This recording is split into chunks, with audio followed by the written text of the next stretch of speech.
sientas y...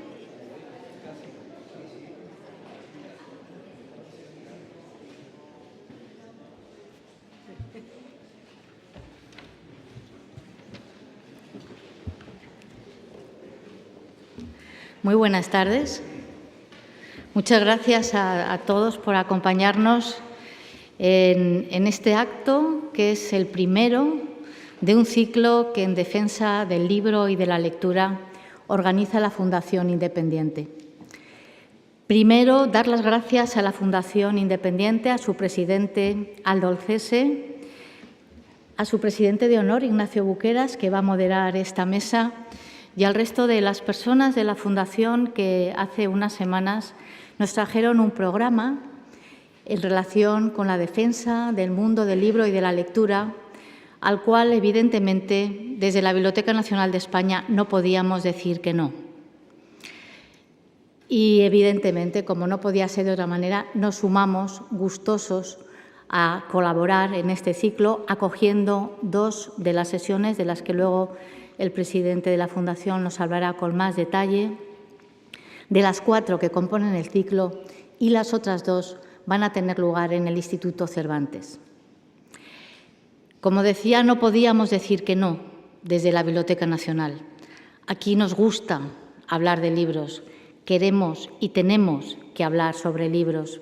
En esta casa, que desde hace más de 300 años conserva la producción editorial española, ¿cómo no vamos a querer hablar sobre libros? Especialmente en este momento en el que el consumo cultural es tan diferente al que estábamos acostumbrados, en este momento en el que los cambios se producen de una manera tan vertiginosa que no nos da ni tiempo a asimilarlos. ¿Cómo no vamos a querer hablar de lectura? Si la lectura realmente es ese acto mágico que recoge lo que fue el milagro de la escritura, gracias a la cual, hace muchos años, el hombre fue capaz de fijar sus pensamientos en un soporte, de asimilar las ideas que otros habían escrito también en soportes, y gracias a esto se ha producido el milagro de avance de las sociedades. ¿Cómo no vamos a querer hablar del libro? ¿Y cómo no vamos a querer hablar de la lectura, ese acto íntimo de cada una de las personas que cogen un texto independientemente del soporte, cogen un libro y lo leen, y que con ese acto íntimo de relación directa con el texto le hacen volver a revivir, se pierde el tiempo, porque lo llenan con sus emociones y con su inteligencia?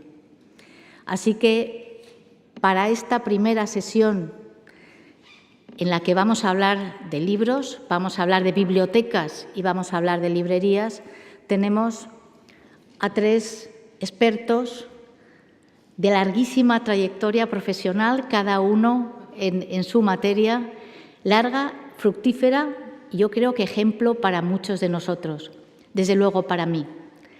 Beatriz de Moura, fundadora de Tusquets, la gran editora española. Se le ha llamado, y con toda la razón, la gran dama de la edición española. Lo es. La editorial Tusquets es el reflejo de la historia de la edición española, y gracias a su labor como editora casi humanista, en el sentido de Aldo Manuzio, en el sentido más humanista de la palabra, hemos podido leer autores que de otra manera hubiera sido imposible. Quiero también agradecerle públicamente una vez más que haya depositado su legado en la Biblioteca Nacional de España. Su archivo está aquí, el archivo de la editorial Tusquets, y tengo que decir, con la misma alegría que asombro y agradecimiento, que yo creo que por primera vez en mucho tiempo El País, en la primera página, en la portada, recogió, junto a otros titulares que hablaban de temas relacionados con tesis doctorales, másteres diversos, independencias catalanas y cosas de las que todos estamos un poco hartos de oír hablar, recogió, como digo, titular principal del País, la noticia de la donación del archivo de Tusquets a la Biblioteca Nacional de España. Muchas gracias, Beatriz. Y Fernando Sánchez Dragó. Fernando es, yo creo que uno de los escritores más prolíficos de las letras españolas, autor de muchísimos títulos. Quiero recordar que en torno a unos 40 títulos publicados y además activista de las letras en todos y cada uno de los medios de comunicación que publica y habla y sale, que son muchos. Así que muchísimas gracias, ya les dejo con ellos, pero simplemente quería leer unas palabras de uno de mis maestros, de Emilio Lledó, que creo que es una de las personas que ha sido capaz de recoger con mayor énfasis y mayor emoción lo que significa la lectura.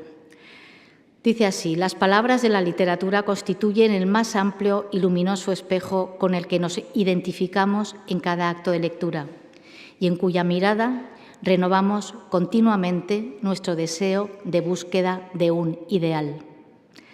Espero que nunca lo perdamos y, sobre todo, deseo que todos ustedes lo encuentren. Nada más. Muchas gracias.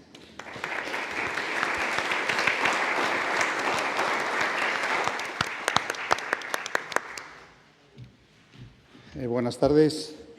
Mi nombre es Aldo Olcese, soy el presidente de la Fundación Independiente, la entidad que, junto con la Biblioteca Nacional, les ha convocado hoy aquí. Quiero agradecer a todos ustedes su presencia, por supuesto, y a nuestros ponentes, a los organizadores, por todos los esfuerzos realizados y por la atención que nos han prestado. Voy a dedicarle unos minutos a explicarles por qué la Fundación Independiente está en este proyecto y ha querido apadrinar, abanderar este proyecto en defensa de los libros.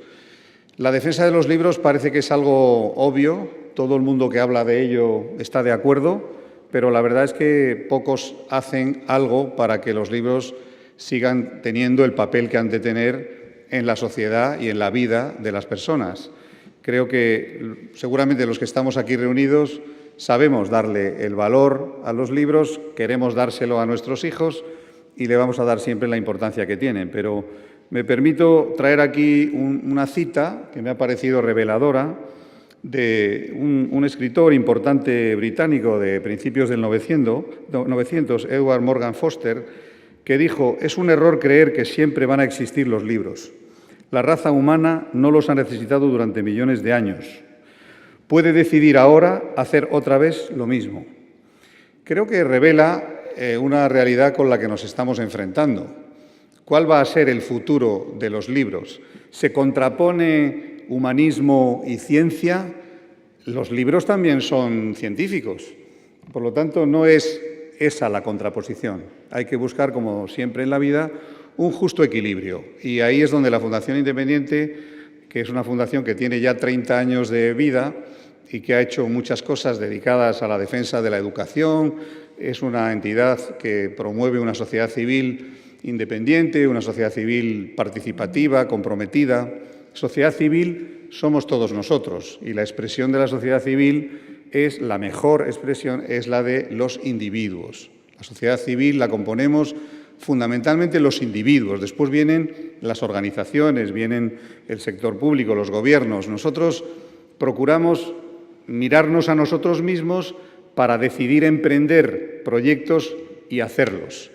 Hemos tenido aquí la ayuda y la colaboración inestimable de la Biblioteca Nacional y de su directora, Ana Santos, la primera y única, desde el primer momento, que dijo: «Esto es fenomenal, vamos a apoyaros en todo». Era una irrupción de una sociedad civil en una materia de la que se ocupan normalmente los establecimientos, las organizaciones públicas, como nos ocurrió hace 3 años cuando decidimos promover un homenaje al español universal. Hicimos una publicación única, compendiamos todos los discursos de los premios Cervantes que nunca se habían editado juntos, lo presentamos en el mundo entero, hicimos actos en la Real Academia de la Lengua, en el Ministerio, no sé, Ignacio lo recordará mejor que yo, más de 50 actos muy interesantes todos ellos, pero desde el principio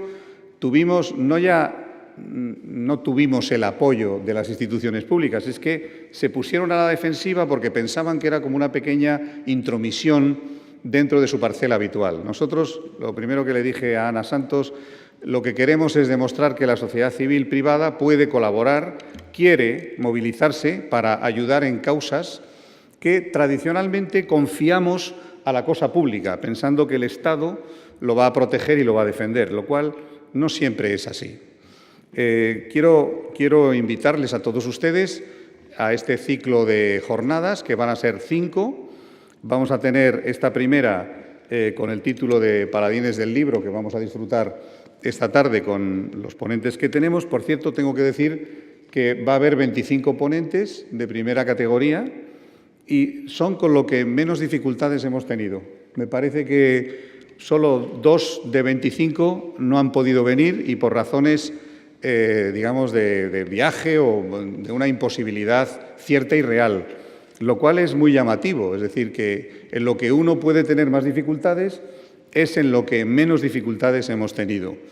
Hemos tenido muchas más dificultades en lo público, excepto la mencionada ya biblioteca que aquí nos acoge, pero también quiero decirlo porque creo que es importante que sepan ustedes a lo que nos enfrentamos. A mí me ha dejado una cierta perplejidad el que en el Gobierno anterior, por ejemplo, no conseguimos que el Instituto Cervantes nos contestara sobre la posibilidad de utilizar uno de sus salones para hacer 2 de nuestros actos. Nunca nos contestaron, nunca atendieron a nuestras llamadas, nunca contestaron a nuestras cartas y ahora el nuevo Gobierno, enseguida, el ministro Borrell, nos ha cedido para estas 2 sesiones, ¿no? También ha sido una contradicción grande cuando con el Gobierno anterior yo presenté este proyecto a la Dirección General del Libro y me dijeron es perfecto, encaja, es ideal para el Plan Nacional del Fomento de la Lectura. Presentaros porque vais a obtener ayudas y, bueno, nos presentamos con gran entusiasmo. Luego vino el cambio del Gobierno y hemos quedado el 53 de 55 proyectos que se han presentado y, por lo tanto, hemos quedado totalmente excluidos. Y ahí es donde me surge esa perplejidad desde la sociedad civil, ¿no? ¿Qué pasa en lo público que no hay una unidad de criterio a la hora de decidir sobre cuestiones de esta naturaleza, que tienen muy poco de político, nada de político en mi opinión, y mucho tienen de sociedad, de defender cosas en las que todos podemos estar de acuerdo? La defensa de los libros es algo en lo que todos podemos estar de acuerdo. Bueno, en todo caso, perplejidades aparte, aquí estamos y también estoy para decir que además de los 5 actos que vamos a organizar, que ahora los voy a contar, el año que viene pensamos hacer lo mismo o algo parecido. Es decir, el compromiso de la Fundación Independiente, pase lo que pase en lo público, no diré que nos dé igual, no nos da igual, pero pase lo que pase, no vamos a condicionar lo que vayamos a hacer y a promover con respecto al beneplácito que obtengamos o no de las autoridades, cuando además las autoridades tienen contradicciones profundas que nosotros no entendemos. La sociedad civil que nosotros pretendemos representar es independiente, como dice el nombre de nuestra fundación, y cogeremos a brazos abiertos lo que se nos quiera dar, pero no vamos a depender de la decisión de un tercero para hacer algo en lo que creemos firmemente. Y creemos firmemente en la defensa del español, creemos firmemente en la defensa de los libros y de la lectura de los libros. Los 5 actos que hemos programado son, además de este, que hoy vamos a disfrutar, como he dicho, sobre la defensa del libro y el fomento de su lectura, Paladines de los Libros, aquí tenemos los mejores representantes que nos acompañan. Tendremos el día 8 de octubre, aquí también en la Biblioteca Nacional, una sesión sobre la belleza del libro en su edición, donde van a venir los mejores editores de los libros más cuidados para recordar el placer de tener un libro entre las manos, que es algo que entra por nuestros sentidos y que es lo único que puede contrarrestar digamos, el abandono del uso de los libros por las tecnologías, ¿no? Yo soy también tecnólogo y no voy a renegar de ello, pero creo que, como he dicho antes, en el justo medio está la virtud. Luego tendremos una tercera jornada, el día 25 de octubre, que será en el Instituto Cervantes. Esta será sobre los editores españoles y su proyección internacional. Tendremos con nosotros a los mejores editores de España, que nos explicarán cómo España ha sido capaz de desarrollar y somos conscientes de sus dificultades y nos sentimos muy orgullosos por ello. Un gran sector que es líder mundial, editorial y que tiene presencia en el mundo entero. Bueno es reconocerlo, bueno es que nos reunamos y escuchemos cómo ha sido posible todo eso. Una cuarta sesión que tendrá lugar el 15 de noviembre, la haremos también en el Instituto Cervantes, sobre el diseño gráfico del libro en la actualidad y el papel de las nuevas tecnologías. Bien, ahí es donde vamos a intentar demostrar la confluencia que hay entre los dos mundos. No son antagónicos, son complementarios, pero también es una simbiosis que hay que saber administrar también desde los sentimientos, ¿no? Creo que es importante apelar a ello. Por eso hemos trabajado sobre la belleza del libro, sobre su edición gráfica, porque son cuestiones que tienen que ver con los sentidos y con los sentimientos, que es lo que yo creo que puede, digamos, salvar a los libros, ¿no? Y por último, haremos un gran acto institucional en el Congreso de los Diputados. Todavía no tenemos la fecha, pero sí tenemos el visto bueno de la presidenta del Congreso, de la presidenta de la Comisión de Cultura, de todos los grupos políticos, para hacer un gran acto de homenaje a los libros en el Congreso de los Diputados, en el que van a intervenir unos cuantos de los mejores y de las mejores escritores y escritoras españoles de nuestro tiempo, en justa reivindicación del libro y de la lectura. Al final, uno cuando hace este tipo de cosas tiene la sensación de que no valen para mucho, pero aunque no valgan para mucho, hay que hacerlas. Es una cuestión testimonial. Hay que demostrar que se está en defensa del libro. Hay que hacer cosas para defenderlo, para ponerlo en valor. No dar por entendido, no es un valor entendido, como el amor en un matrimonio. Hay que cuidarlo y cultivarlo cada día. Nosotros tenemos que hacerlo por los libros. Voy a terminar con una cita que yo pongo. Yo también soy escritor, escribo libros de economía y de finanzas, menos prosaico, pero siempre procuro buscar una frase que identifique el mensaje de lo que quiero decir. En muchos de mis libros cada capítulo se empieza con una frase donde trato de que el lector entienda lo que quiero decir. Y mi libro más importante, que se llama El capitalismo humanista, empieza con una frase de Alfonso II de Aragón, allá en el año 1157, hace muchos años. Él dijo: «Los libros son de entre mis consejeros los que más aprecio, porque ni el temor ni la ambición les impiden decirme lo que debo hacer». Muchas gracias.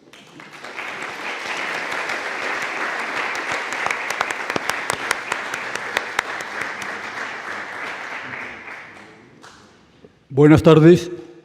Funciona. En primer lugar, gratitud. Reitero la gratitud que ha expresado el presidente de la Fundación Independiente, Aldo Olcese, a la directora de esta Biblioteca Nacional, porque desde el primer momento estuvo más que receptiva para que pudiéramos celebrar no solamente este acto, sino el que dentro de unos días vamos a celebrar.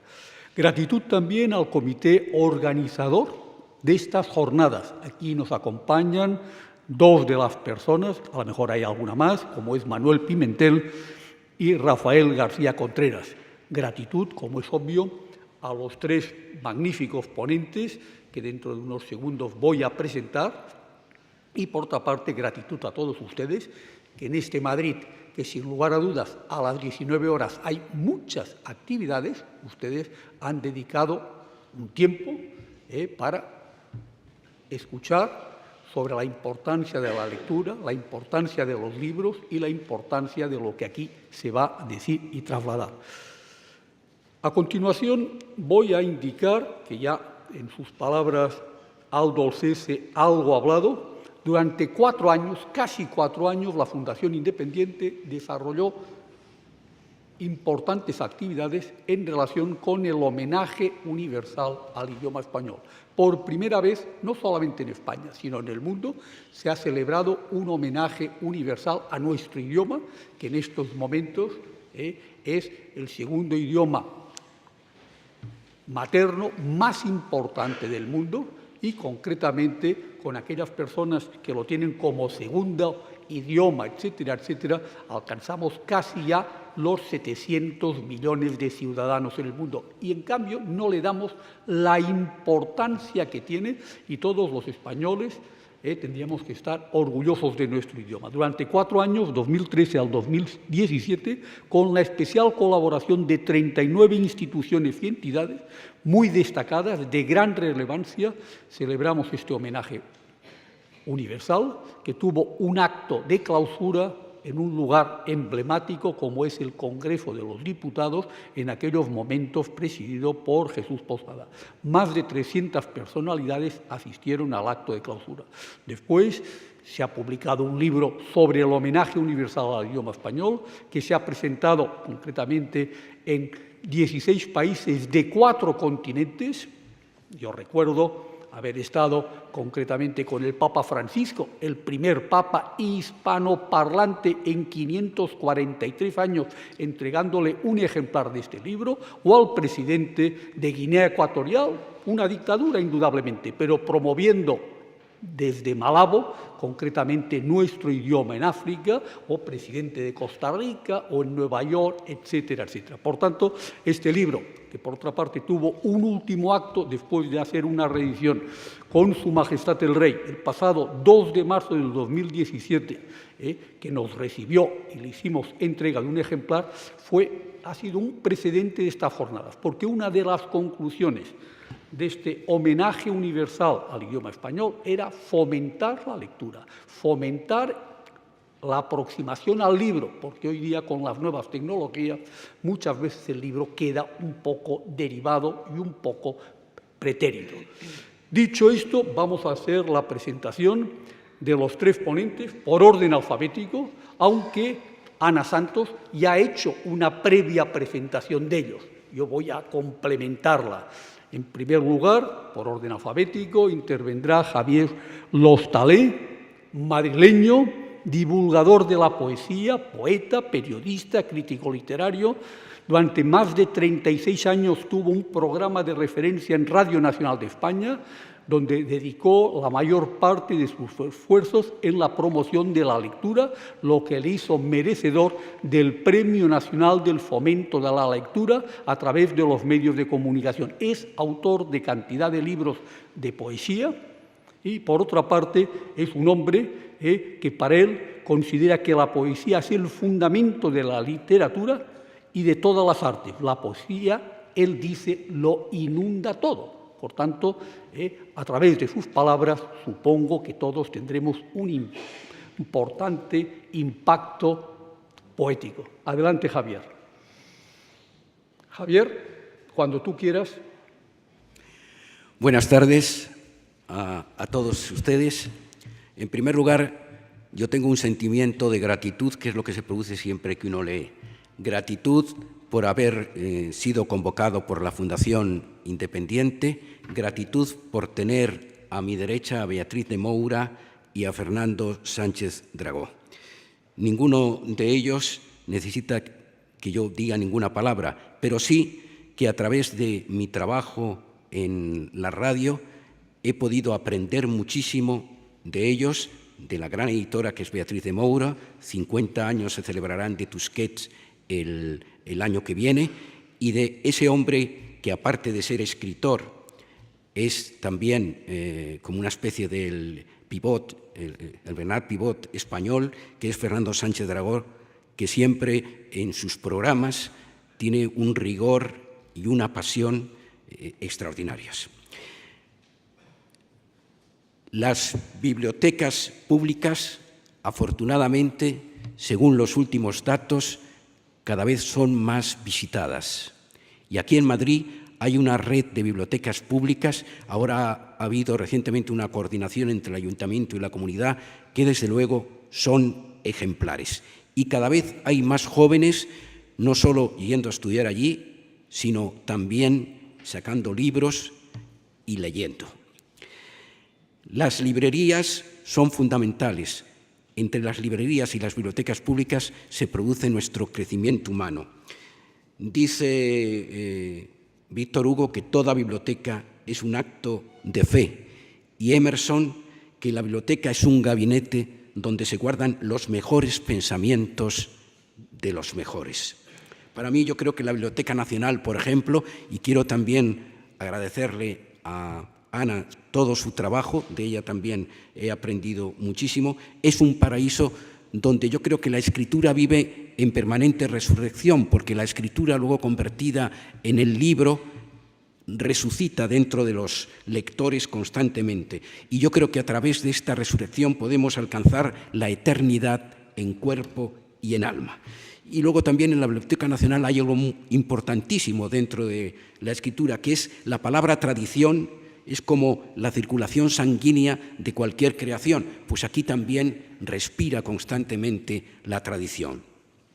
Yo he hecho un texto literario que voy a resumir, porque es más extenso, pero después creo que se va a publicar un libro, en donde intento meterme de una forma literaria, quizá algo poética también, dentro de la lectura. El título de este texto es como una sección que yo tenía al final del programa de la Estación Azul, en el que sigo colaborando, que se titula «Quien lee vive más». Aquí, en la Biblioteca Nacional, donde los libros nos encarnan en todas las edades, donde podemos sentir el tiempo sin tiempo, el pulso de lo infinito, me van a permitir durante unos minutos que reflexione sobre el hecho de la lectura mediante unos textos en los que intento que ésta respire como un cuerpo y el lenguaje llegue a borrarse en lo que nombra. A la lectura se nace del vientre de otro lector, dice una gran librera, Lola Larumbe. Qué visión tan lúcida del camino al encuentro con los libros. Es verdad que nuestro amanecer a la lectura tuvo mucho de concepción, de ser concebidos por alguien que dejó impreso en nuestros genes el deseo de leer.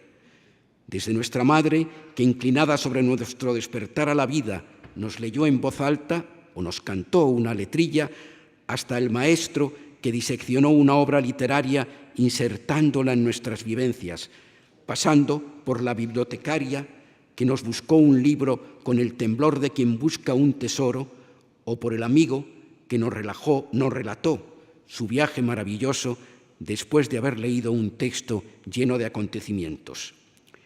Los que ahora somos lectores, en algún momento fuimos gestados dentro de un tiempo por otros antes disfrutado, que como un acto de amor nos fue transmitido, yo diría inoculado. Por eso nuestra respuesta hoy y siempre debe ser la de la gratitud por habernos regalado la posibilidad de vivir más. Y ahora, a partir de este momento, y muy sucintamente, pronunciaré una serie de palabras con las que intentaré radiografiar la lectura. La primera palabra que pronuncio es cuerpo. Cuerpo es, desde luego, un libro que espera ser creado en el momento que lo habite un lector.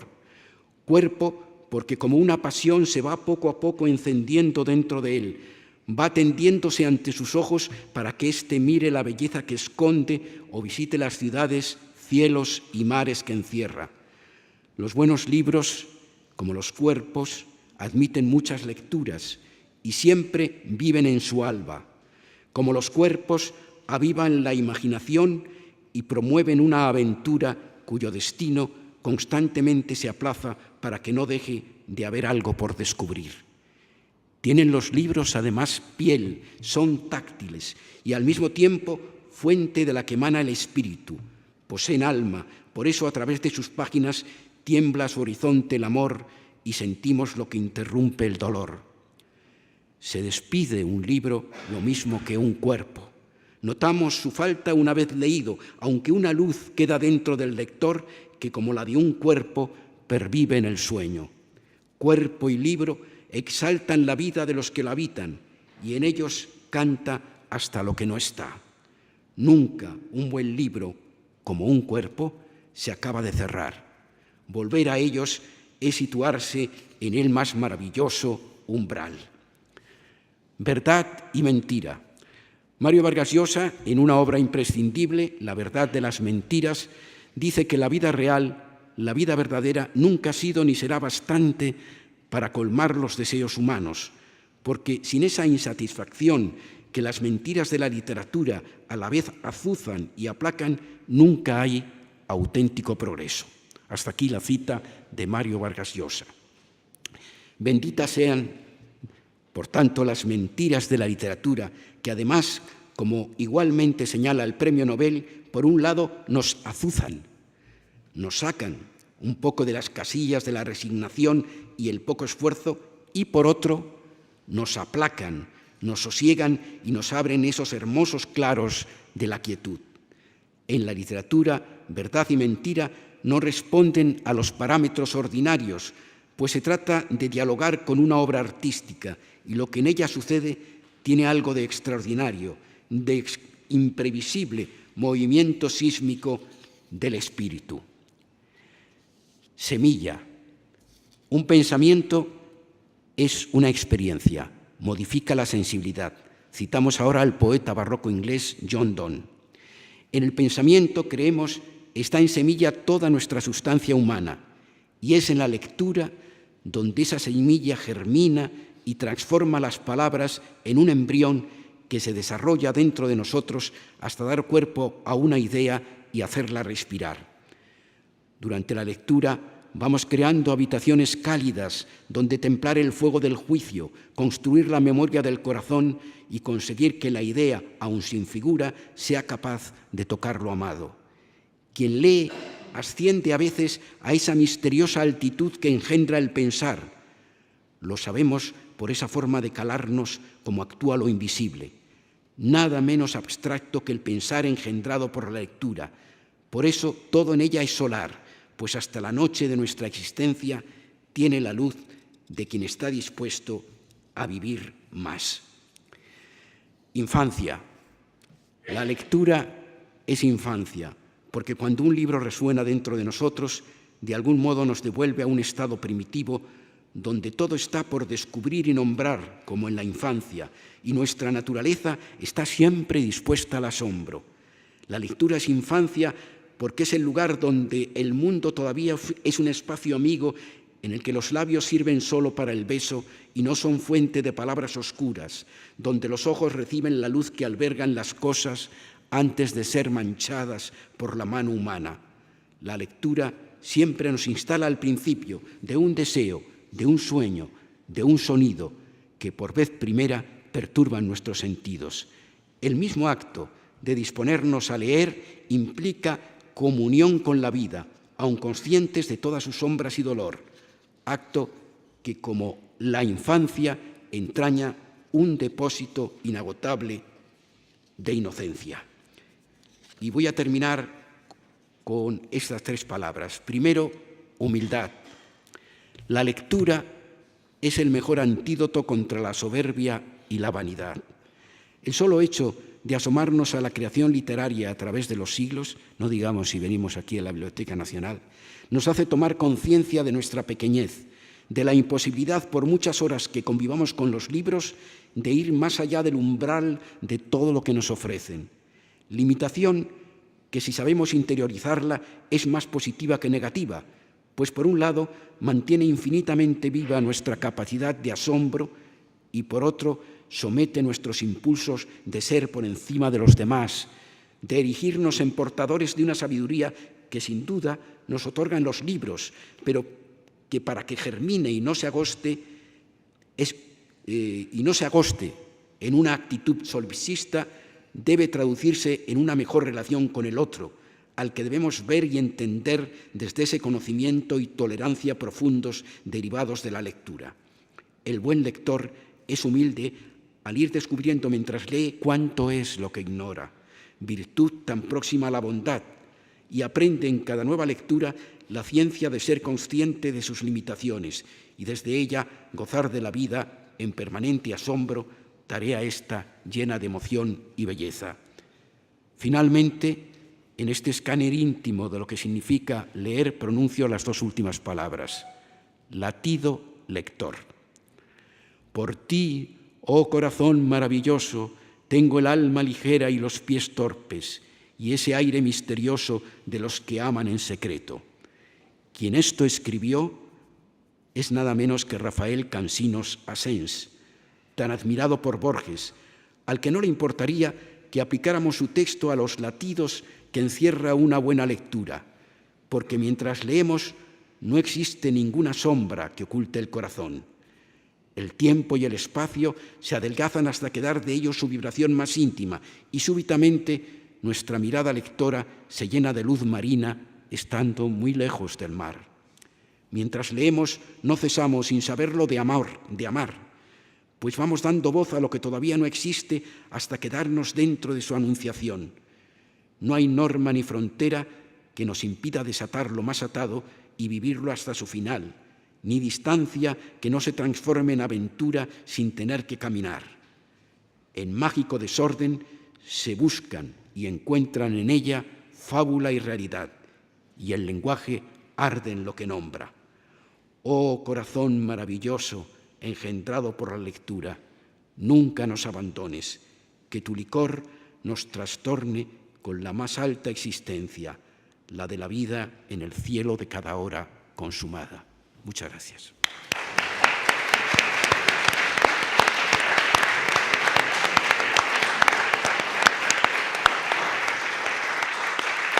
Muchas gracias, Javier, por tu intervención, que indudablemente es motivadora a leer, y más cuando tú dices que quien lee vive más.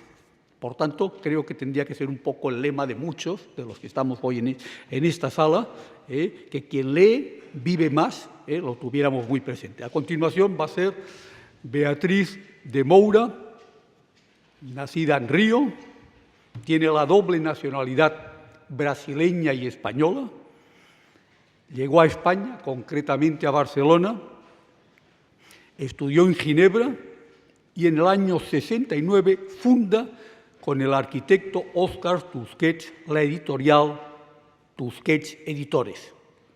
Codirige esta editorial con Antonio López Madrid, su marido, y por otra parte hasta... Segundo marido, agradezco la puntualización, y pasa posteriormente a ser la presidenta de honor y se asocia a Planeta Corporación. En el 2014, hace 3 años, 4 casi, crea, según acuerdo con la Fundación José Manuel Lara, el Fondo Antonio López Madrid en apoyo a la creación literaria. Ella ha planteado muchas veces la importancia de la evolución, el libro digital, eliminar el filobusterismo en el sector, la necesidad de crear hábitos de lectura, etcétera, etcétera. Si ahora yo simplemente repasara todos los reconocimientos públicos que ella ha tenido desde el 94, el Premio Nacional a la Mejor Labor Editorial, Cultural, y por otra parte, pues la Medalla al Mérito Editorial, la Cruz de San Jorge, la Medalla al Mérito en Bellas Artes, no terminaría. Por tanto, Beatriz, tienes la palabra y muy satisfechos de tenerte en esta jornada. Muchas gracias. Supongo que ya está abierto, ¿no? Sí. Teóricamente están abiertos todos. Perfecto. Entonces, bueno, yo no traigo nada escrito, pero porque quería un poco también saber en qué tipo de situación estaría yo aquí, en la Biblioteca Nacional, tras donar el fondo de esa editorial que he tenido el privilegio de poder, siguiendo mi ambición personal desde bastante joven, desde que yo era una personita, una cría, quería rodearme de libros. Yo no quería estar en cualquier otro lugar. Como mi padre era diplomático y cambiaba de país cada 3 años, pues para mí el ámbito de lo seguro, de lo fundamental, de aquello que arraiga desde la infancia, en la memoria, en la formación, incluso yo diría en el momento incluso de la percepción de la dualidad.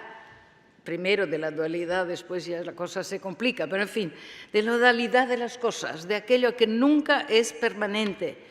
El único lugar donde yo encontré la paz, donde yo encontraba un diálogo sin palabras, de hecho, pero con los libros, sin palabras porque yo entonces era una niña y todavía no sabía expresarme, creo que tampoco ahora, pero en fin.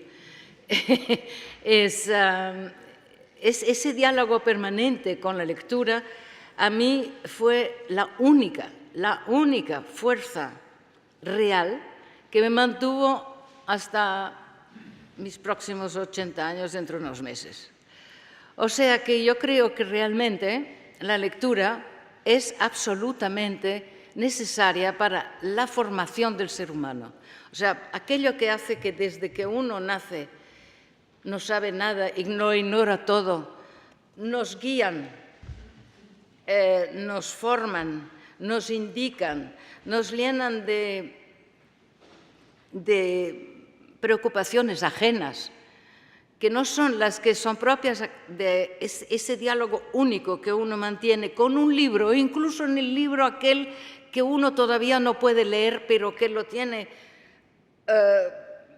encima, o lo tiene al lado, o lo tiene la curiosidad de la imposibilidad todavía de leer, hace que esa curiosidad, esa permanente lucha con uno mismo para poder línea a línea ir entendiendo un poco más el mundo, yo creo que eso está y exclusivamente está en los libros.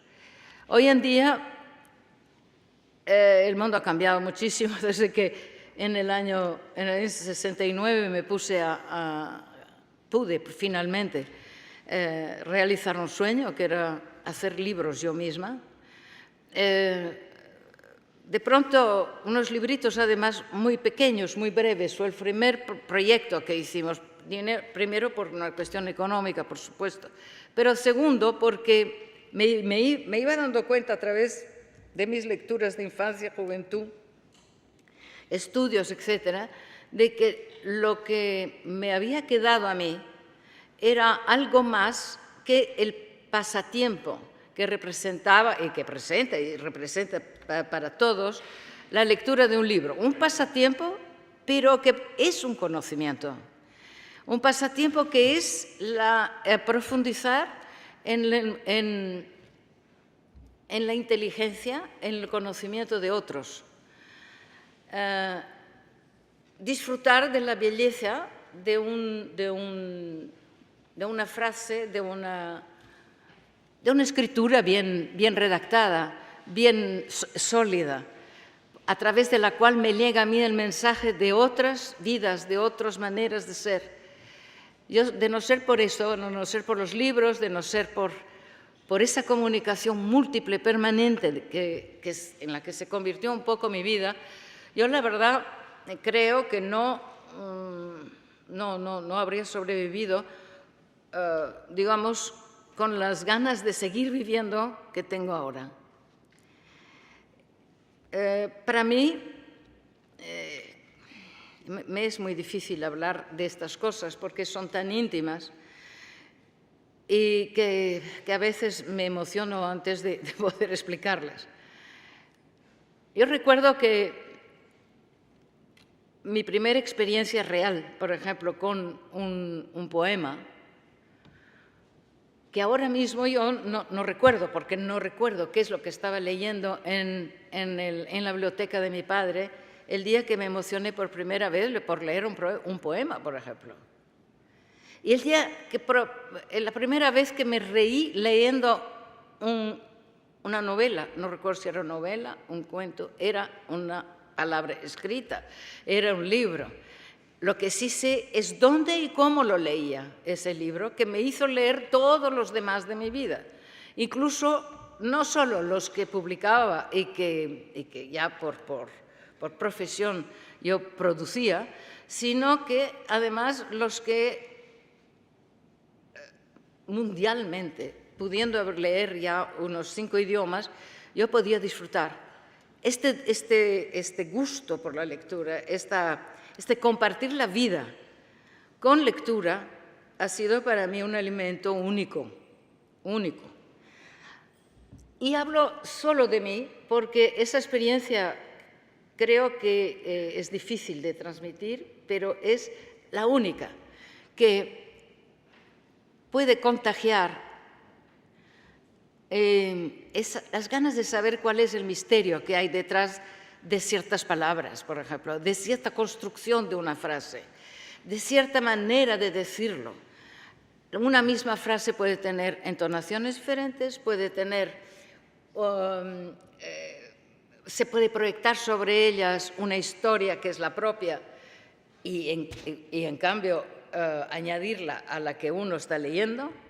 O sea, la variedad, la posibilidad de cantidad de información, yo diría poética, porque es quizás la más rica, la que menos machaca y la que más hace sentir, pues yo creo que a través del lenguaje, de los lenguajes que uno recibe en la vida, son cualquiera, la literatura, ahora estas maquinitas que todos tenemos, que todos hacemos funcionar, incluido ellas. Si uno sabe hacerlas funcionar, si uno sabe dosificarlas, si uno sabe hacerlas suyas y no convertir todo un aparato de un display, digamos, de aparatitos que convierten nuestra vida en una esclavitud.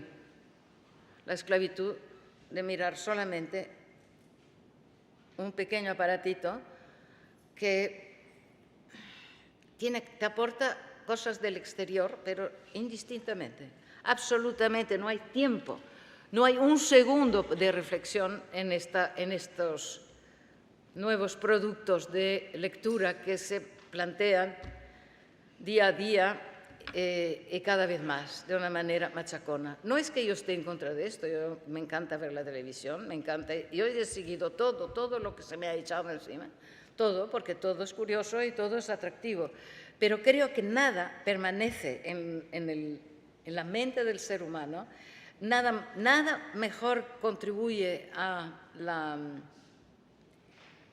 la formación y luego a la manera en que esa persona puede aportar algo a la sociedad que precisamente la lectura, porque es la más tranquila, es la que uno realiza en lugares que uno mismo va a buscar y de los cuales uno ya no puede separarse una vez que ya se ha dejado embrujar por ello.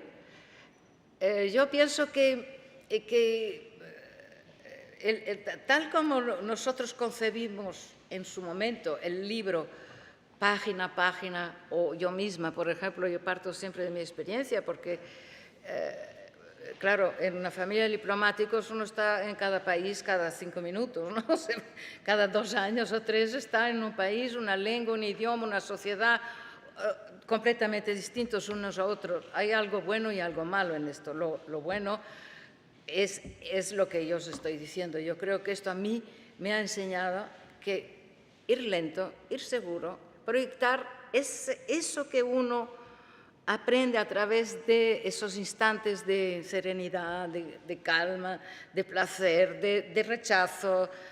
Estos pequeños momentos de la lectura han calado tan hondo en mí que yo creo que sobrevivo y sobrevivo bastante bien, toquemos madera, a lo que es una vida de 80 años. Yo pienso que, y agradezco a la existencia del libro. Supongo que, creo que, digamos, ha perdido un poco el lugar que ocupaba. También la sociedad ha cambiado mucho. Creo que hoy en día, no solo con actos como los que estamos haciendo, esta charla es importante, sino que también a través y sobre todo de, yo creo, de intentar que las familias, los lugares donde van los niños, donde van a acabar los niños, no se les dé inmediatamente juguetitos que tengan que montarse y todo eso, que está muy bien, todo eso contribuye, pero que no abandonen sobre todo la lectura, porque es lo único, es el germen que queda, es el germen gracias al cual sus vidas se van a formar, es el que los fija ante una posibilidad o 2 o 3 que se abren en la vida. Yo creo que es la guía única que puede tener un ser humano una vez que ha descubierto lo que, de hecho, ahí están los siglos y siglos ya de mantenimiento de la lectura y que no va a desaparecer por haber caído en un pozo sin fondo hoy en día, porque, bueno, gracias a la diversión que inmediata, nunca reflexiva, en la que estamos rodeados hoy en día. Por lo tanto, para mí la existencia del libro es vital. Ya no estoy hablando de si es mejor, peor, yo creo que cualquiera, incluso la pornográfica. Cualquier cosa que entre, que choque, que pegue un puñetazo y levante la cabeza, que ya ve, pero siempre con la palabra, en la palabra escrita. Para mí, esto realmente es la única salvación que tiene pues, la literatura del mañana, lo escrito de mañana, porque hoy en día ya esto no tiene ya unos límites que podamos trazar con cierta seguridad y sobre todo con cierta, ¿cómo diría yo?, con cierta seguridad de que sea positivo en cada uno de nosotros, ¿no?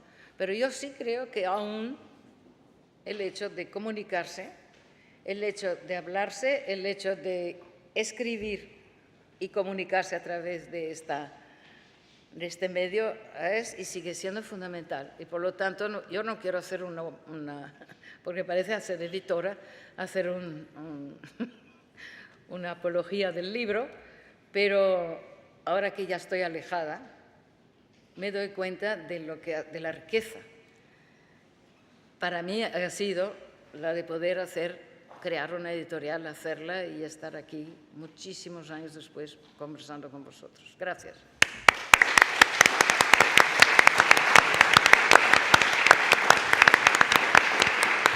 Beatriz, te agradecemos mucho que hayas compartido con nosotros tus vivencias, tus experiencias, que sin lugar a dudas han sido positivas. Muchas gracias. A continuación, para finalizar las tres intervenciones, lo hará Fernando Sánchez Dragó, novelista, ensayista, periodista, publicado más de 40 libros, casi todos en la editorial Planeta, y miles de artículos, columnas y reportajes en Cambio 16, Época, El Mundo, La Razón, etcétera, etcétera. Lleva más de 36 años, concretamente, en programas, ha estado más de 36 años en programas en Televisión Española, Canal Nou, Telemadrid, etcétera, etcétera. Yo simplemente le definiría un poco en palabras de Baroja, que se considera él hombre humilde y errante, escritor y viajero. Se dice hombre sin etiquetas y no tiene ni Dios, ni ley, ni patria, ni rey, ni fronteras, ni banderas, que va a pecho descubierto y desnudo por el mundo. Persona comprometida, no hace falta recordar las algaradas franquistas de los años... Antifranquistas. Antifranquistas, hombre, sin lugar a dudas, etcétera, etcétera. Podríamos hablar de su primera obra, España Viva, que la publicó con un seudónimo de Ramiro Delso, o la última, según yo tengo entendido, Shangri-La, en el 2016. Fernando, tienes la palabra. Buenas tardes, muchas gracias a todas las personas que me han precedido en el uso de la palabra, muchas gracias también a esta institución en la cual yo verdaderamente eché los dientes. Yo he sido amamantado por la Biblioteca Nacional y lo explicaré un poco. En esas etiquetas o no etiquetas que me ha adjudicado nuestro moderador, hay una nueva que me ha gustado muchísimo y que la ha formulado Ana Santos. Me ha llamado activista del libro o activista de la lectura o algo así. Vamos, nunca me lo habían dicho. De verdad que te la agradezco muchísimo y la voy a incorporar a la solapa de mis próximos libros. Muy bonito eso de ser activista del libro. Bueno, tal como se han puesto las cosas en España, conviene, antes de intervenir en un acto como este, presentar las credenciales. Yo no tengo ningún máster. Por otra parte, en el caso de que tuviera máster, no me servirían de nada, no serían credenciales, porque para tener autoridad en lo relativo al libro, en lo relativo a la lectura y en lo relativo a la literatura, basta con un solo máster, que es el que otorga precisamente eso, la lectura. La mayor parte de mis novelas están protagonizadas por un heterónimo, un alter ego, que es Dionisio. No es una casualidad, es una referencia al dios de la mitología griega, Dionisos, que era el dios nacido 2 veces. Porque yo efectivamente nací 2 veces, por lo menos. La primera nací de la forma usual, nací a través del parto de mi madre, y la segunda se produjo cuando por primera vez abrí un libro. Un libro es una puerta. Tiene forma de puertas. Los libros tienen hojas y las puertas tienen hojas.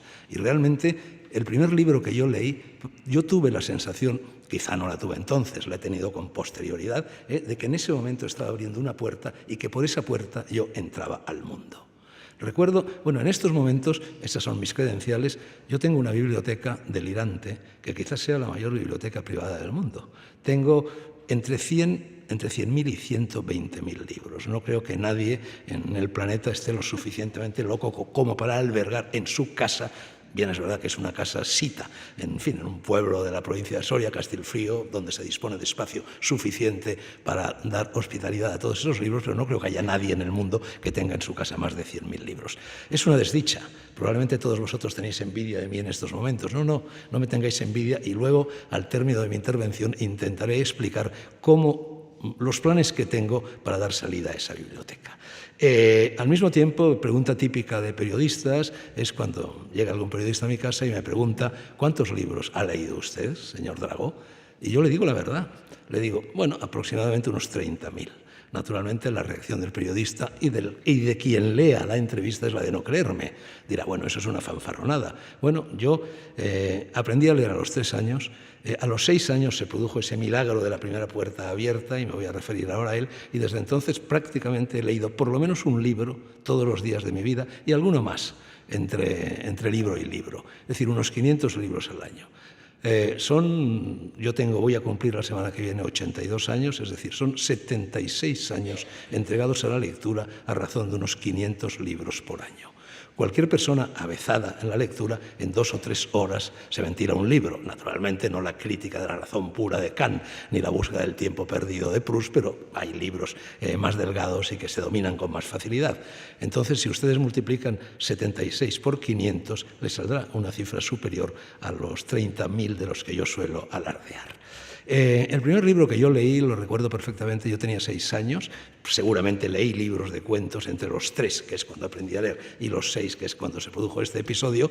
No recuerdo esos libros, serían cuentos infantiles, pero a los 6 años me operaron de vegetaciones. En aquella época a todos los niños nos operaban de vegetaciones y de amígdalas. Ahora yo creo que eso ya ha pasado de moda, pero bueno, cuando te quitaban las vegetaciones tenías que estar un par de días descansando, comiendo helados, yogures, cosas así, y sin poder hablar. Y entonces mi tía Susana, la hermana de mi madre, para que superara esas 2 jornadas de silencio de cartujo, apareció con un libro. Ese libro todavía está hoy en un pequeño altar de libros, los libros de mi infancia, los libros de la cera virgen de la adolescencia y de la infancia, en un pequeño atril que tengo en la casa de Castilfrío.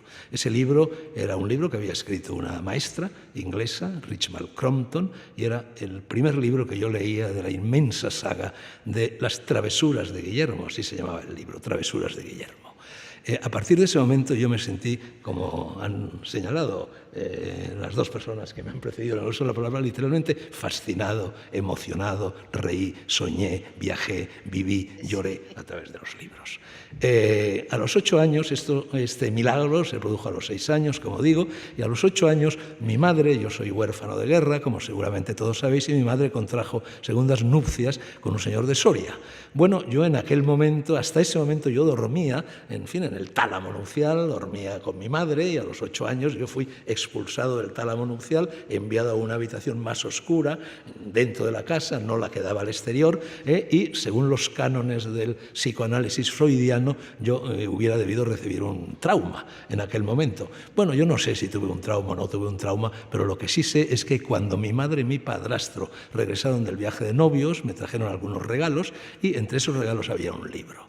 Ese libro, que también conservo, que también está en el altar de Castilfrío, recogía las 4 novelas que Mark Twain dedicó a Tom Sawyer. Las aventuras de Tom Sawyer, Huck Finn, Tom Sawyer viajero y Tom Sawyer detective. Otro momento estelar de mi existencia.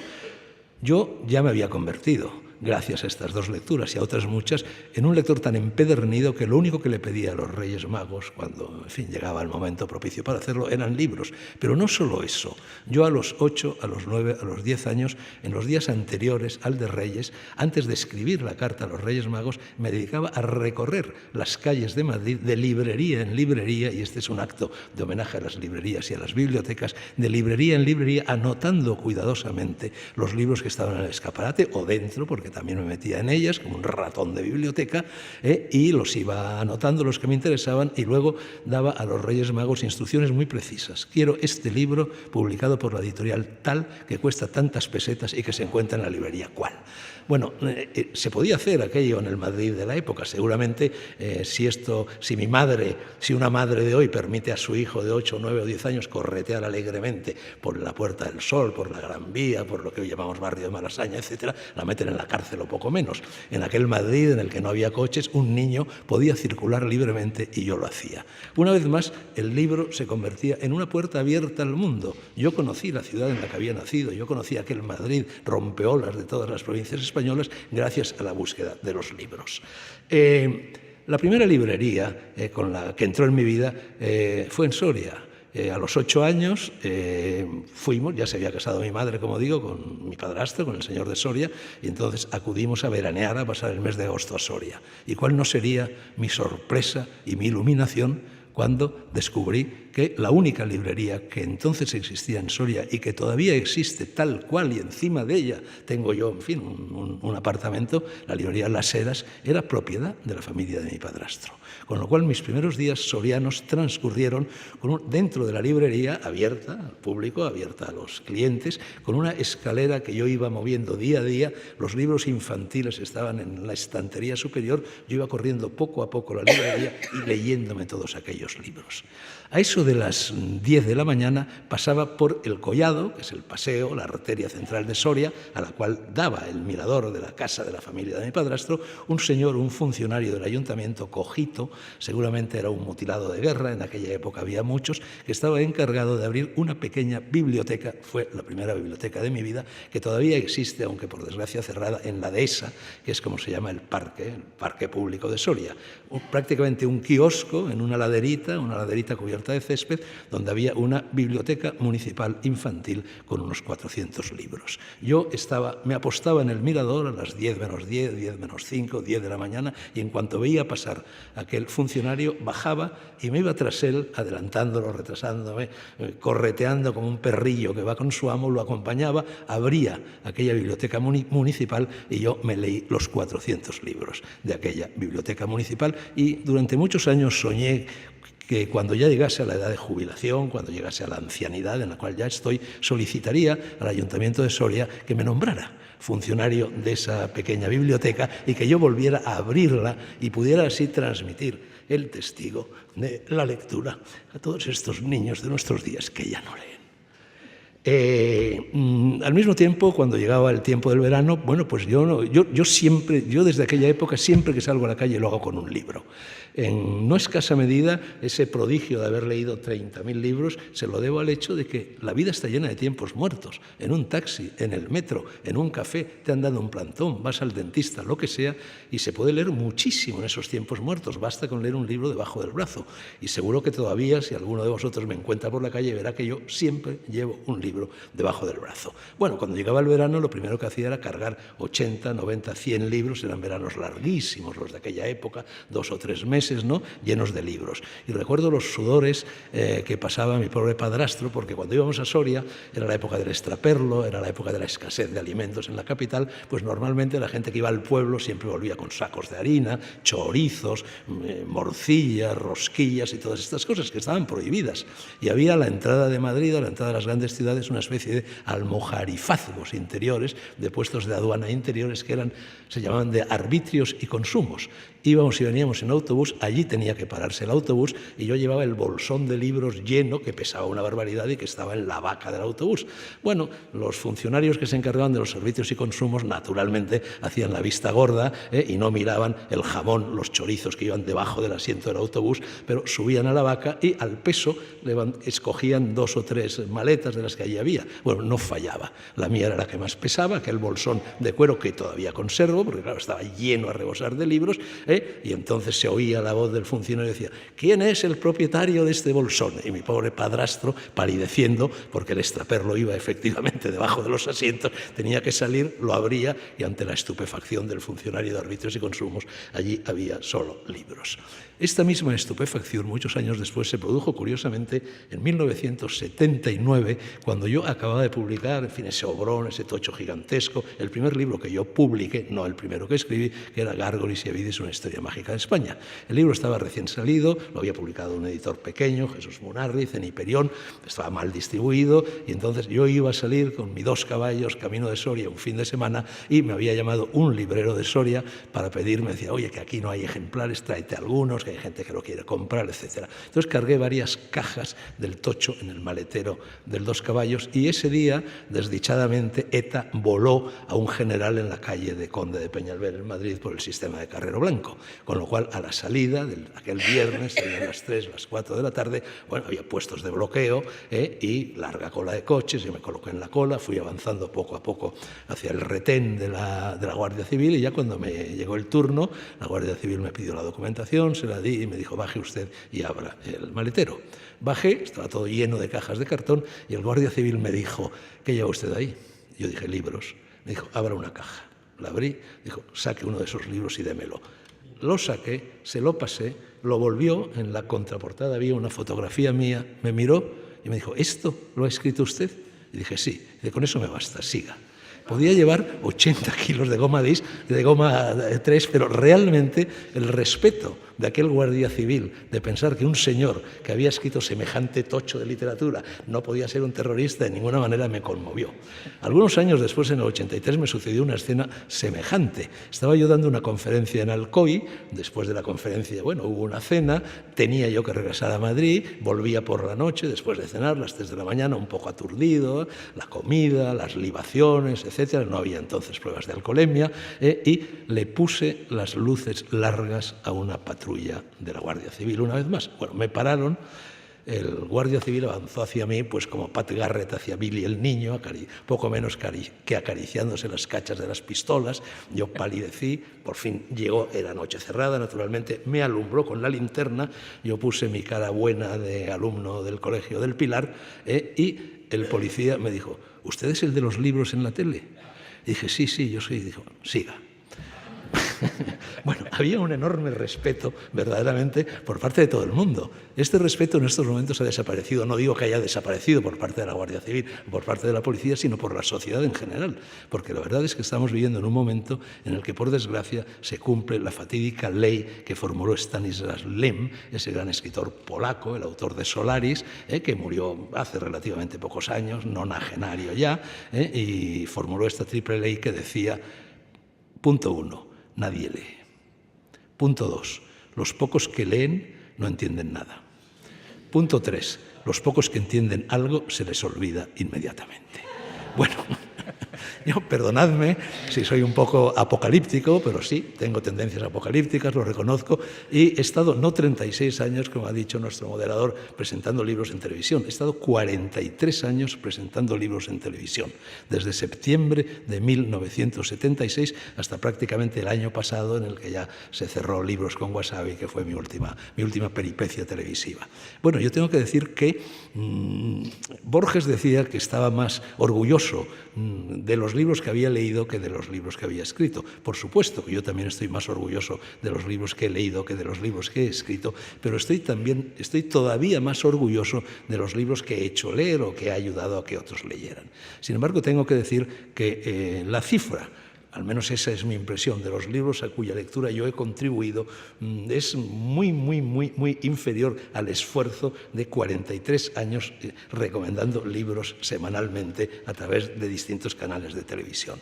La verdad es que uno entrevistaba, por ejemplo, en Encuentros con las Letras, o en Negro sobre Blanco, o en Las Noches Blancas, o en cualquiera de estos programas, no sé, a Ana María Matute. Pongamos, por ejemplo, una mujer ya mayor, de una cabellera blanca, más densa, más larga que la que en estos estos momentos campea en la noble cabeza de Beatriz de Moura, y hablabas de una novela, Olvidado Rey Gudú, que acaba de publicar Ana María Matute y tal, y la semana siguiente empezabas a recibir cartas, en aquella época no había todavía correos, cartas de los lectores, donde agradecían, que señora tan interesante, agradecemos que nos haya dado usted a conocer la socióloga que el otro día, la socióloga asturiana que el otro día estuvo hablando, no sé, de un libro sobre los Yanomamis del Orinoco. Bueno, estoy exagerando un poco, pero es verdad. Eso de que decía Lem, de que nadie se entera de nada, por desgracia era bastante cierto. Yo he ejercido la docencia universitaria en 13 países del ancho mundo, siempre naturalmente enseñando asignaturas de historia o de letras, de literatura o de lengua, y cada vez, y esto ha sido así en Japón, ha sido así en Senegal, ha sido así en Marruecos, ha sido así en Kenia, ha sido así en Jordania, ha sido así en Italia, ha sido así en Estados Unidos, ha sido así en todos los países en los cuales yo he dado clases de literatura. Yo siempre he ofrecido a los alumnos la posibilidad de que, llegado el momento del examen, en vez de responder un determinado cuestionario, unas determinadas preguntas, a lo largo del curso leyeran un libro honorable, un libro que ellos mismos hubieran escogido, de Pío Baroja, de Azorín, de Ortega, de Cervantes, de quien fuera, y prepararan un trabajo. Nunca conseguí que lo prepararan. Es más, generalmente esta propuesta producía una especie de insurrección, de amable insurrección por parte de los alumnos, que venían a decirme: profesor, nosotros no venimos a la universidad para leer libros, venimos a la universidad para conseguir un título, el famoso máster. Hace unos años di un ciclo de conferencias por China, 5 conferencias en otras tantas, 5 universidades chinas. Bueno, llena la sala a rebosar. Los estudiantes orientales, a diferencia de los occidentales, son muy disciplinados, muy educados, muy calladitos, muy silenciosos, sala llena a rebosar, todo el mundo escuchando con gran atención, y al final se descubría que ninguno de ellos, ni los profesores, ni los alumnos, había leído un solo libro. Los alumnos venían y me decían: no, nosotros venimos aquí para aprender español. Eran departamentos de español de las universidades, y eso nos permitirá pues trabajar en alguna empresa relacionada con la América Latina, lo que sea, etcétera. Pero no se les pasaba por la cabeza la idea de leer un libro. No solo eso, yo no solo hablaba de los libros de la literatura española, yo hablaba también de los libros de la literatura o de la cultura o de la filosofía china, que si Lao Tse, que si Confucio, que si Li Qing, que si Lin Yutang, etcétera. Tampoco los habían leído. Es más, es que ni les sonaban los nombres. Bueno, ante este panorama desolador, uno verdaderamente se pregunta. Yo tengo, como Javier, el premio de fomento de la lectura, pero uno se pregunta qué diablos se puede hacer en estos tiempos para fomentar la lectura. Seguro que Beatriz de Moura sabe mejor que yo hasta qué punto se ha producido un descenso brutal en la venta de libros. Antes, por lo menos en España, los libros se compraban para regalar. Yo nunca he estado muy seguro de que los leyeran, los compraban para regalar, pero ahora es que ni eso. Desde que se produjo la crisis ya no los compran ni siquiera para regalar. Por otra parte, esto de comprar los libros, claro, a mí una cosa que me escandaliza tremendamente es decir, se ha mercantilizado de tal manera lo relativo al libro, que ahora, cuando 2 escritores se encuentran aquí, por ejemplo, en el Café Gijón, cerquita de la Biblioteca Nacional, pues antes uno se enteraba de que el otro escritor, el colega, había publicado un libro y se interesaba por el contenido del libro. Ahora no. Ahora nadie se interesa por lo que has escrito, si es bueno, si es malo, si es regular, si te ha salido bien, si te ha salido mal. No, lo que te preguntan todos, no falla, es ¿qué tal funciona? Digo, ¿cómo que tal funciona? Yo siempre suelo decir, yo no vendo libros. Los libros los venden los editores y los venden los distribuidores, y nosotros, los escritores, estamos agradecidos y debemos estar agradecidos a los editores y a los libreros y a los distribuidores, pero nosotros no vendemos libros, nosotros nos limitamos a escribirlos. Sin embargo, ahora los propios escritores entre sí se han convertido en objetos y en sujetos de un mercado, y a mí esto verdaderamente me estremece. ¿Qué se puede hacer para fomentar la lectura? Al comienzo del acto me conminó Ignacio, me dijo que tenía 11 minutos. Yo le dije, voy a hablar 15. Se rió y me dijo, vale, pero te tiraré del faldón de la chaqueta. Ya me está tirando del faldón de la chaqueta. Bueno, me salto todo lo demás que quería deciros. Yo digo que para fomentar la lectura solamente existe la niñez y la adolescencia. Quien no se aficiona a la lectura en la infancia o en la adolescencia ya no se aficionará nunca. Yo en estos momentos, a mi edad, ya tiendo a la relectura. más que a la lectura, y entonces tiendo a releer precisamente los libros que más me han marcado, que son Tom Sawyer, Sinué el egipcio, Tarzán, en fin, todo este tipo de lecturas de la infancia y de la adolescencia. Y os voy a explicar con mucha brevedad, no te asustes, Ignacio, lo que voy a hacer con mi biblioteca, si lo consigo. Bueno, ya no se puede donar esa biblioteca. No sé si Ana Santos aceptaría la donación de los 110.000 libros en la Biblioteca Nacional, pero bueno, por lo pronto, para donar 110.000 libros hace falta organizar una caravana de camiones TIR de varios kilómetros de longitud. Entonces es imposible, no se puede donar, y además seguro que el Ministerio de Hacienda viene y te cobra por donar libros, o al que los recibe o al que los dona. Entonces he desechado la idea de la donación, tampoco quiero dejar ese muerto a mis hijos, ¿no? Entonces he pensado, cómo no, en quemarlos, en organizar en la plaza de Castilfrío una hoguera, pero me he dado cuenta de que, claro, quemar 100.000 libros es imposible. Lo único que se vería desde la luna sería la muralla china y la hoguera de los libros de Dragó. Y entonces se me ha ocurrido el otro día una idea que puede juzgarse delirante, pero que no lo es. Se me ha ocurrido construir una pirámide de libros. Yo tengo unas majadillas allí en Castilfrío, entonces tengo que encontrar un empresario que financie esto, porque esto es caro, pero puede producir mucho dinero. Entonces, un arquitecto, un ingeniero, hago una pirámide como la de Keops, gigantesca, con todas las portadas de los libros, que son preciosas, de distintos colores, distintas imágenes, distintos tipos de letra, etc. Se vitrifica. El libro es un excelente material de construcción de la personalidad e incluso de construcción de una pirámide. Se vitrifica, incluso abro una especie de hornacina, ya cuando me muera me entierro con un faraón allí, y entonces fundo la primera pirámide de libros de la historia de la humanidad. Castilfrío está muy cerca de Numancia, son 10 kilómetros, coloco mis propios libros, esos 40 y tantos que ha mencionado Ignacio, como mojones de la ruta de los libros, ilumino bien la pirámide y así queda esa especie de faro de Alejandría, faro de los libros, como homenaje póstumo al libro en esta cultura en la cual el libro está desapareciendo. Y está desapareciendo fundamentalmente, no nos engañemos, por muchísimos motivos, pero fundamentalmente por dos: por la destrucción del lenguaje y por el predominio de lo que yo llamo la araña. La araña es Internet, la araña es las tabletas estas dichosas, la araña son las consolas, la araña es la televisión. En estos momentos en nuestros domicilios hay la antigua Trinidad ha sido sustituida por una nueva Trinidad: balón, televisor, ordenador o similares. Bueno, termino citando a Quevedo. Yo creo que la gran literatura verdaderamente es la literatura de los clásicos. Suelo decir que el peor de los clásicos es mejor que el mejor de los modernos. ¿Cuál es la diferencia entre un clásico y un moderno? Por una parte, un clásico es un libro que se sigue leyendo 100 años después de que se haya publicado, y en segundo lugar, un clásico es un libro que no es leído por el lector, al contrario, es él el libro al que lee, el que lee el lector, de tal manera que el lector, cada vez que vuelve a entrar en esa puerta abierta del clásico, descubre cosas nuevas de sí mismo. Está siendo leído por el clásico. Entonces, la única manera de hablar con los muertos es leer libros clásicos. Por eso, de ahí que yo en estos momentos me sienta extraordinariamente identificado con ese cuarteto célebre de Quevedo que dice: retirado en la paz de estos desiertos, con pocos pero doctos libros juntos, porque haré una criba de mi biblioteca, no todos irán a parar a la pirámide, vivo en conversación con los difuntos y escucho con mis ojos a los muertos. Gracias.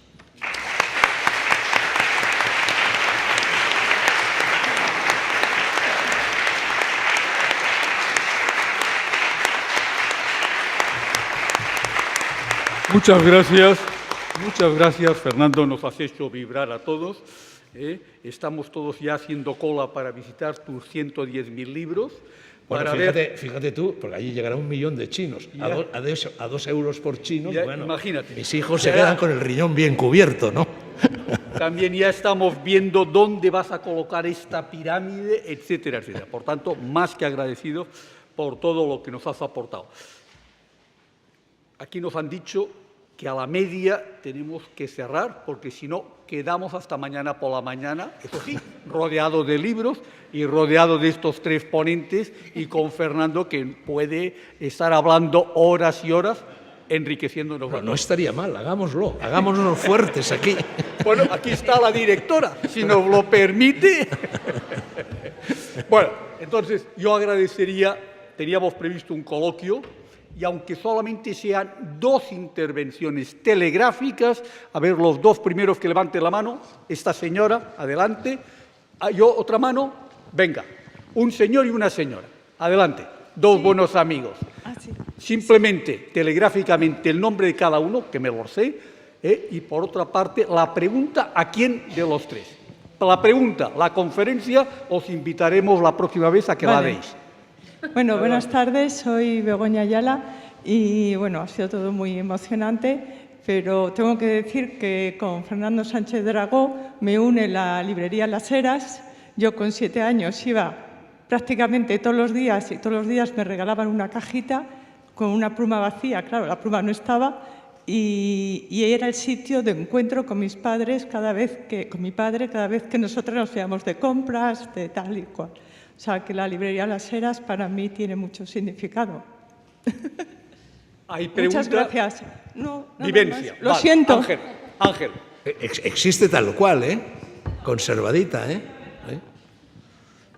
Yo quería hacer una alabanza y desde luego creo que cualquier colectivo, incluso de adolescentes o jóvenes que no saben ni que existen los libros, escuchando a cualquiera de ustedes, creo que se enamoraría de la lectura, sinceramente. Se lo propongo si tienen tiempo. Bueno, desbordante todo. Voy a aludir a Fernando. Te entrevisté en Televisión Española en Canarias, recién publicado tu libro, Armas, Marcelo, etcétera. Me llevo, no lo puedo recordar, pero para mí fue una gozada y un descubrimiento. Tú me sorprendiste y apenas sabía, o más bien no sabía nada de ti. Y quiero simplemente comentar esa vinculación entre un libro de Javier, Quien lee vive más, y la sorprendente idea que usted ha lanzado, Beatriz, que a mí me ha impresionado. Sobrevivir es sencillo. Y ya dicen que algunos de los que están en la sala conocerán los 120 y 130 años de vida. Pero lo grande, he anotado su frase, es: sin lectura no habría podido sobrevivir con tantas ganas de sobrevivir. Ese es el secreto. Vivir es fácil. Lo que hay que tener es ganas de sobrevivir. Yo se lo agradezco mucho porque espero vivir 125 años y faltarme tiempo para vivir más, pero siempre ansiando ir. A lo mejor por ahí salto a la eternidad. Gracias. Muchas gracias. Las 2 intervenciones.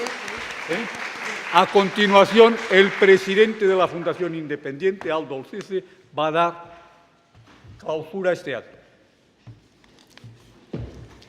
Bien, hemos llegado al final. Creo poder expresar el sentir de todos los que estamos aquí reunidos. Si os digo muchas gracias, hemos pasado un muy buen rato. La verdad es que en medio de la mediocridad imperante da gusto poder pasar un rato con gente de categoría como vosotros, con un discurso elevado. Así que muchísimas gracias. Os esperamos el día 8 de octubre aquí mismo para la jornada siguiente sobre la edición de los libros, la belleza de los libros en su edición, que creo que va a ser también muy prometedor. Quiero agradecer especialmente a nuestro coordinador, Rafael Contreras, que está ahí sentado, porque él diseñó estas jornadas y la verdad es que cuando se las presentamos a la directora nos dijo yo no la hubiera hecho distinta y luego todo el mundo ha dicho que sí. Así que ha sido un gran acierto. Muchas gracias, Rafa, y de nuevo hasta la próxima. Gracias.